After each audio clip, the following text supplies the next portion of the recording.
Hello,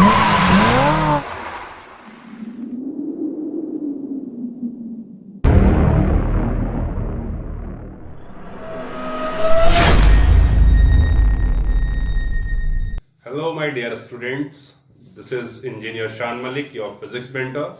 I welcome you all once again in your favorite channel, Inspiration Classes, the Study Hub. आज हम बात करेंगे class 12 के physics unit first, जो हमारा टॉपिक कंटिन्यूस चल रहा है इलेक्ट्रोस्टैटिक्स। और आज का जो हमारा पहला टॉपिक है यहाँ है वो है एरिया वेक्टर। यहाँ से हम एंटर करेंगे गॉस थ्योरम के टॉपिक पे।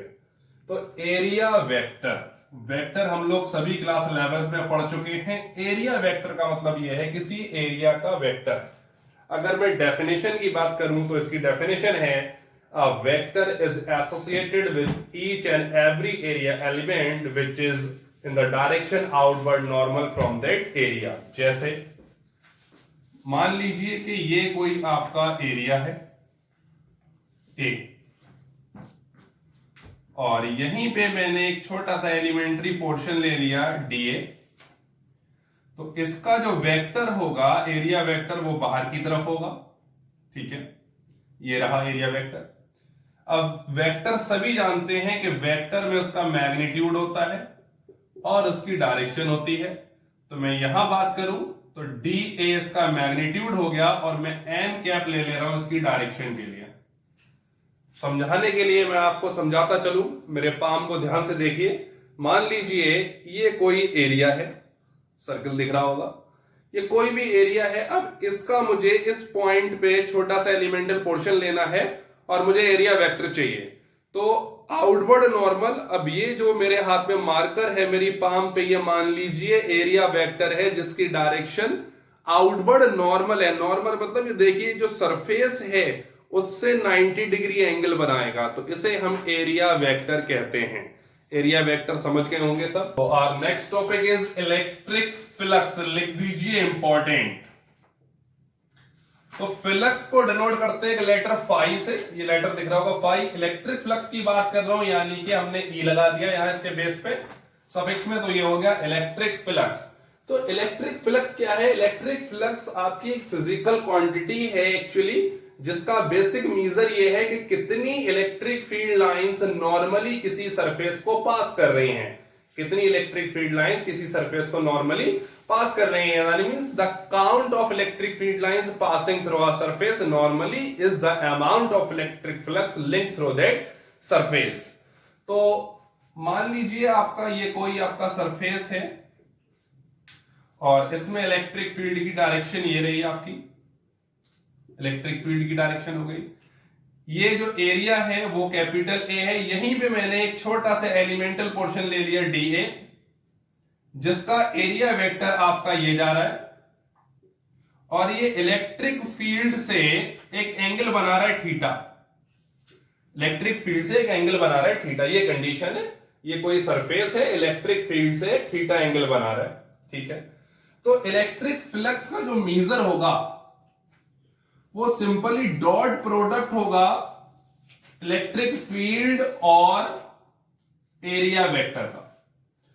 सिंपली डॉट प्रोडक्ट होगा इलेक्ट्रिक फील्ड और एरिया वेक्टर का। ठीक है, अब मैं छोटा ये एक एलिमेंटल पोर्शन की बात कर रहा हूं तो ये डी फाई ई हो जाएगा। अगर मैं कहूं कि complete electric flux, total electric flux कितना होगा, तो टोटल इलेक्ट्रिक फ्लक्स आपका पूरे सरफेस के लिए हम बात करेंगे। ये जो आपको दिख रहा है इंटीग्रेशन का सिंबल और उसमें बीच में ये क्रॉस है, इस तरीके से सर्किल, ये कहलाता है सरफेस इंटीग्रल। जब हम पूरे सरफेस के लिए बात करते हैं तो ये आपका हो जाएगा सरफेस इंटीग्रल ई डॉट डी ए। यहां से देखिए अब डॉट प्रोडक्ट सबने पता है कि डॉट प्रोडक्ट जब भी ओपन होता है तो दोनों वेक्टर के बीच आपका जो है वो cos थीटा लेके आएगा। तो वेक्टर साइन हम यहां से इरेज कर देंगे और ये आपका हो जाएगा ई डी ए cos थीटा। अब यहां से ई cos थीटा को मैं इंटीग्रेशन साइन से बाहर ले लूंगा, बचेगा सिर्फ आपका डी ए। तो अब ये बात हो रही है पूरे कंप्लीट एरिया की, तो इसकी जगह पे आपका सिर्फ एरिया आ जाएगा, तो ये आपका हो जाएगा ई ए cos थीटा। ये आपका इलेक्ट्रिक फ्लक्स आ गया किसी भी सरफेस से जिसका एरिया ए है और इलेक्ट्रिक फील्ड में रखा हुआ है वो। जब थीटा जो है यहां पे थीटा जो है वो एंगल है, angle between area vector and electric field और एरिया वेक्टर के बीच जो एंगल आएगा वो है थीटा। तो इस तरीके से हम इलेक्ट्रिक फ्लक्स पता कर लेंगे। अब मैं आपको 3 कंडीशन बता रहा हूं। इसकी पहली कंडीशन कि जब थीटा इक्वल्स टू 0 डिग्री होगा तो cos 0 की वैल्यू होती है 1, cos 0 की वैल्यू 1, और इलेक्ट्रिक फ्लक्स है हमारा ई ए cos थीटा। तो cos थीटा आपका, cos थीटा की जगह रख देंगे cos 0 की जगह आ जाएगा 1, तो ये आपका phi इक्वल्स टू हो जाएगा ई ए। ये है मैक्सिमम वैल्यू कि अगर किसी भी सरफेस से उसका एरिया एलिमेंट जो एरिया वेक्टर है वो और इलेक्ट्रिक फील्ड के बीच का एंगल अगर 0 डिग्री हो तो उससे जो फ्लक्स लिंक करेगा वो मैक्सिमम होगा। दूसरी कंडीशन देखिए, दूसरी condition if theta equals to 180 degree, 180 degree तो cos 180 की वैल्यू होती है आपकी माइनस का 1, तो यहां से इलेक्ट्रिक फ्लक्स आपका माइनस ई ए हो जाएगा। इसका मतलब यह है कि मैग्नीट्यूड तो मैक्सिमम होगा लेकिन इलेक्ट्रिक फ्लक्स की डायरेक्शन इलेक्ट्रिक फील्ड के अपोजिट हो जाएगी। इलेक्ट्रिक फ्लक्स की डायरेक्शन इलेक्ट्रिक फील्ड के अपोजिट हो जाएगी। और तीसरा केस है आपका जब थीटा इक्वल्स टू 90 डिग्री होगा और cos 90 आपका होता है 0, तो इस केस में इलेक्ट्रिक फ्लक्स जो होगा वो हो जाएगा 0। तो जब भी एरिया एलिमेंट और इलेक्ट्रिक फील्ड के बीच का एंगल 90 डिग्री होगा तो उस सरफेस से कोई भी फ्लक्स लिंक नहीं करेगा, कोई फ्लक्स सरफेस से लिंक नहीं होगा। ये यहां पे प्रूफ हो चुका है। हमारा अगला टॉपिक है इलेक्ट्रिक फ्लक्स डेंसिटी। मैं शॉर्ट में लिख दे रहा हूं इसको EFD।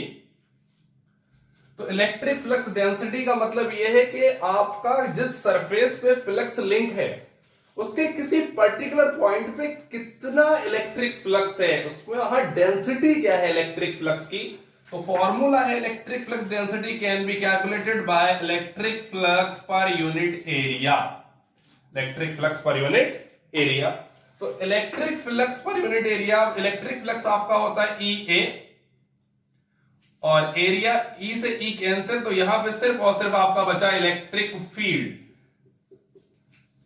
तो इलेक्ट्रिक फ्लक्स डेंसिटी मींस उस पर्टिकुलर जगह पे कितना इलेक्ट्रिक फील्ड है, कितना इलेक्ट्रिक फील्ड है, वही आपका इलेक्ट्रिक फ्लक्स डेंसिटी कहलाएगी। हमारा अगला टॉपिक है Gaussian surface. Most important topic है। गॉस थ्योरम और उसकी एप्लीकेशंस को समझने के लिए यह टॉपिक बहुत ज्यादा अहम भूमिका रखता है, बहुत इंपॉर्टेंट है, टफ नहीं है, बहुत ध्यान से समझेंगे। गॉसियन सरफेस आपका एक ऐसा आर्बिट्री क्लोज सरफेस है 3D स्पेस में। गॉसियन सरफेस एक आर्बिट्री क्लोज सरफेस है 3D स्पेस में, जिससे के थ्रू, जिससे लिंक इलेक्ट्रिक फ्लक्स हमको फाइंड आउट करना होगा। कुछ वैलिड गॉसियन सरफेस जो आप यूज कर सकते हैं वो मैं आपको बता दूं। तो वैलिड गॉसियन सरफेस आपके जो है वो स्फीयर है, सिलेंडर है और आप क्यूब यूज कर सकते हैं। ऐसा क्यों? ऐसा इसलिए कि जो सोर्स होगा, जो इलेक्ट्रिक फील्ड का सोर्स होगा, मान लीजिए कोई भी चार्ज है, इससे हमें अभी आपका इलेक्ट्रिक फ्लक्स पता लगाना है किसी भी पॉइंट पे, तो हम यहां पे इसके चारों तरफ एक सरफेस ले लेंगे, चाहे वो आपका स्फीयर हो सकता है, सिलेंड्रिकल हो सकता है, क्यूब हो सकता है, according to the given amount of charge, according to the status of charge के लीनियर चार्ज दिया हुआ है या सरफेस चार्ज दिया हुआ है या पॉइंट चार्ज दिया हुआ है, उसके अकॉर्डिंग हम शेप ले लेंगे। तो आपका ये जो गॉसियन सरफेस है वो एक आर्बिट्री क्लोज्ड सरफेस है, ध्यान रखिएगा, क्लोज्ड सरफेस है, 3D स्पेस में है, जिसके थ्रू हम इलेक्ट्रिक फ्लक्स जो लिंक करेगा उसको फाइंड आउट करेंगे। और इसकी कुछ प्रॉपर्टीज मैं आपको बता दूं। प्रॉपर्टीज ये है कि ये inside point, on point at the line, मतलब एट द बाउंड्री, और पॉइंट आउटसाइड द सरफेस, तीनों में क्लियर डिस्टिंक्शन बताता हो, बिल्कुल इजीली क्लेरिफाई करता हो इन पॉइंट्स को लेके। जो इलेक्ट्रिक फील्ड होगा उसकी एक कांस्टेंट वैल्यू होगी, यहां कोई वैल्यू वेरी नहीं करेगी, और वो हमेशा नॉर्मल होगा उस पॉइंट पे, हमेशा सरफेस से नॉर्मल होगा इलेक्ट्रिक फील्ड। तो ये कुछ प्रॉपर्टीज हैं इसकी। हमारा टॉपिक है गॉस थ्योरम जी, जिसका सबको इंतजार रहा होगा गॉस थ्योरम का, वो टॉपिक हमारा आ गया है।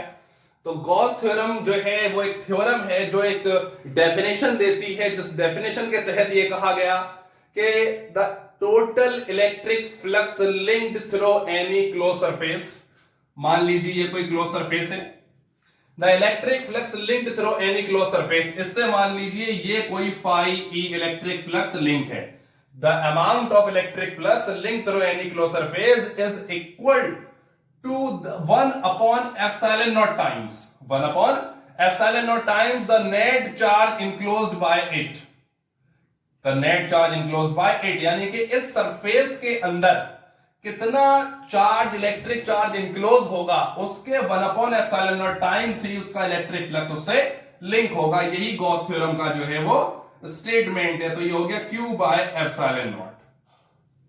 ठीक है, एक फॉर्मूला यहां से हमको और मिल जाएगा, आपने पढ़ा हुआ है कि E डॉट डीए ये आपका Q बाय एप्सिलॉन नॉट, क्योंकि ये आपने फाई E की वैल्यू ऑलरेडी पढ़ी हुई है E dot DA.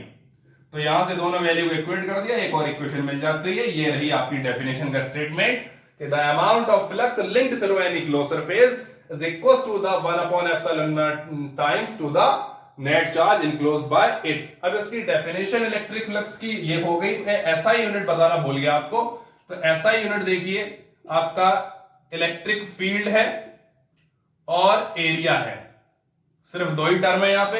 Electric field की यूनिट होती है न्यूटन पर कूलम, एरिया की यूनिट होती है मीटर स्क्वायर, तो इसकी एसआई यूनिट हो गई न्यूटन मीटर स्क्वायर पर coulomb. SI unit electric flux की आपकी ये होती है। तो हम बात करेंगे प्रूफ ऑफ गॉस थ्योरम की, जो हमने लिया है किसी स्फेरिकली सिमेट्रिक सरफेस के लिए। बहुत ध्यान से देखिएगा कि ये कोई पॉजिटिव चार्ज है यहां रखा हुआ किसी पॉइंट O पे। अब इससे किसी डिस्टेंस R पे किस पॉइंट पे इलेक्ट्रिक फ्लक्स क्या हो सकता है इस चार्ज की वजह से। अब जैसा कि हमने डेफिनेशन पढ़ी है कि फ्लक्स हम तभी पता कर सकते हैं जब हमारे पास कोई क्लोज सरफेस हो, तब ऐसी कंडीशन में हमें जनरेट करना पड़ता है क्लोज सरफेस, जिसे हम गॉसियन सरफेस कहते हैं। इसीलिए मैं कह रहा था कि उसको बहुत ध्यान से समझिएगा। तो हमने इस R को रेडियस मानते हुए एक स्फीयर ड्रॉ कर लिया, इसे हमने कह दिया ये रहा हमारा गॉसियन सरफेस। ठीक है, अब ये जो पॉइंट चार्ज है इससे इलेक्ट्रिक फील्ड सभी डायरेक्शन में बाहर की तरफ निकलेगा। बिल्कुल ठीक है, सही बात है। तो हर डायरेक्शन में इलेक्ट्रिक फील्ड निकला हुआ है, सभी डायरेक्शन में। मैंने एक डायरेक्शन ये ले ली इलेक्ट्रिक फील्ड, इसी तरीके से यहां सभी तरफ इलेक्ट्रिक फील्ड निकला हुआ होगा।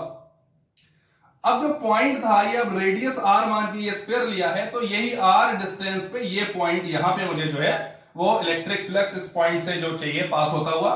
तो यहां मैंने इसका जो एरिया है वो A है, यहां एक छोटा सा स्मॉल सा पोर्शन इसी स्फीयर का एक एरिया एलिमेंट ले लिया मैंने DA। DA जो है इसका वो एरिया एलिमेंट है। अब इसका जो वेक्टर होगा एरिया वेक्टर, वो भी आउटवर्ड नॉर्मल होगा बाहर की तरफ। अब आप यहां देख रहे हैं कि यहां जो डायरेक्शन है इलेक्ट्रिक फील्ड और एरिया वेक्टर की वो सेम है, तो दोनों के बीच जो एंगल थीटा है वो हो जाएगा 0। ठीक है, ये एंगल आपका 0 हो गया। अब इलेक्ट्रिक फ्लक्स हमको पता करना है, तो इलेक्ट्रिक फ्लक्स हमने पढ़ा हुआ है from the definition phi E आपका होता है E dot DA, D phi E लू, यानी कि small electric flux from area element. ठीक है, नो प्रॉब्लम। अब इसे जब ओपन करेंगे तो ये हो जाएगा EDA cos theta.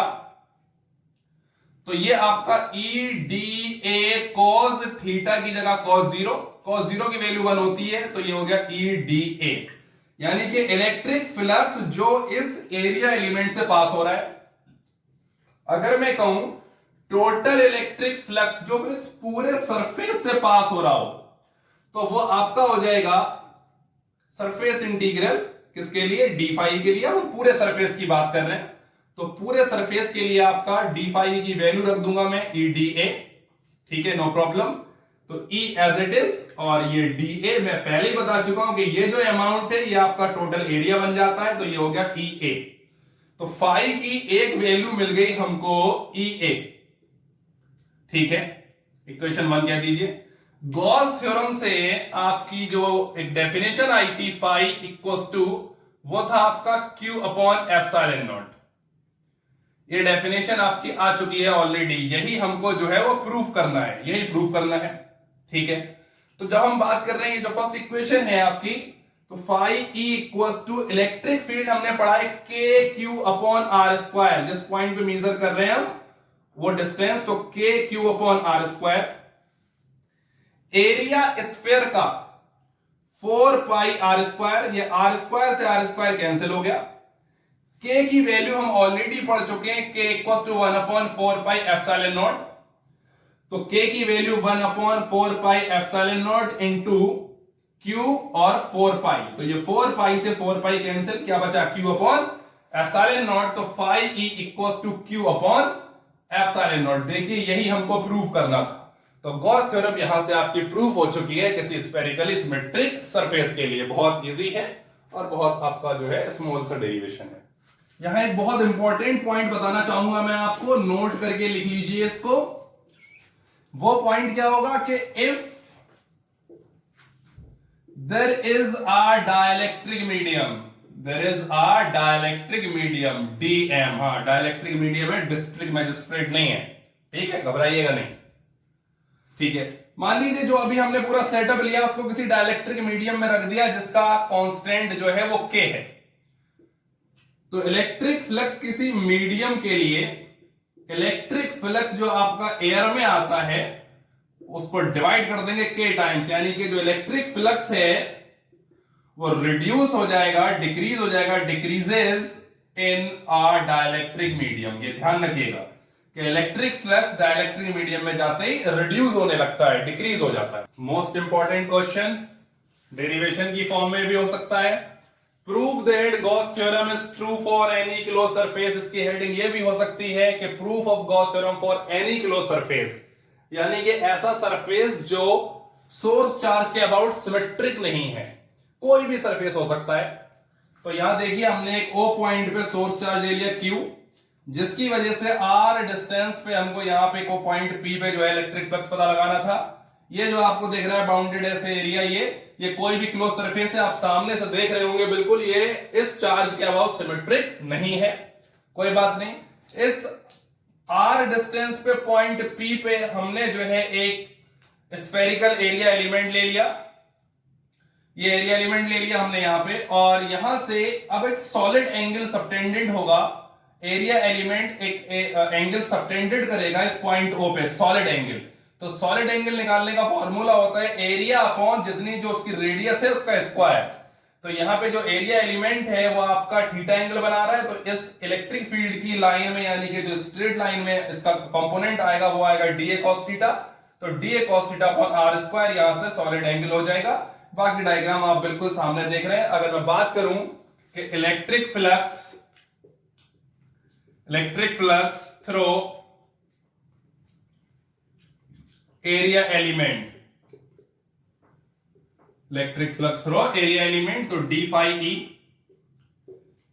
E dot D A, तो जब दोनों को ओपन करेंगे तो E D A cos theta हो जाएगा। क्या हो जाएगा? E D A cos theta.